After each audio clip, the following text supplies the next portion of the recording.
જંગલેશ્વર વિસ્તારમાં જે પણ સરકાર હસ્તકના પ્લોટ છે આના ઉપર જે આસામીઓનો કબજો છે આ આસામીઓને કલમ 61 નોટિસ જે છે આ આવનારા ઘણા દિવસોથી આપણે આ કામગીરી કરીએ છીએ પાસ્ટ ઘણા દિવસોથી અને લગભગ 1358 જેવા આસામીઓને આ નોટિસ આપવામાં આવ્યા હતા.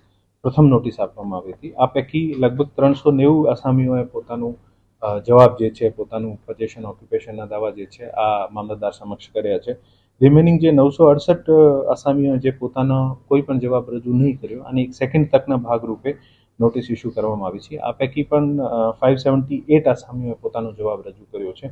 હવે રિમેનિંગ 390 જેવા જે આસામીઓ જે છે આને હજુ પણ જવાબ રજૂ નહીં કર્યો અને એક ત્રીજી નોટિસ પણ આપી છે જેથી તમામ આસામીઓને પોતપોતાનો આ દાવો જે છે આના જે પણ જમીનના રિલેટેડ આના હક છે અને આ લોકો સમયસર આનો જવાબ રજૂ કરી છે આની એક તક આપવામાં આવે છે અને આ તમામને સાંભળ્યા પછી પછી કલમ સેક્શન 202ની નોટિસ ઇસ્યુ કરવામાં આવશે જે પણ આસામીઓ પોતાનો કાયદેસરનો હક જે છે આ જમીન ઉપર પ્રસ્થાપિત નહીં કરી શકશે.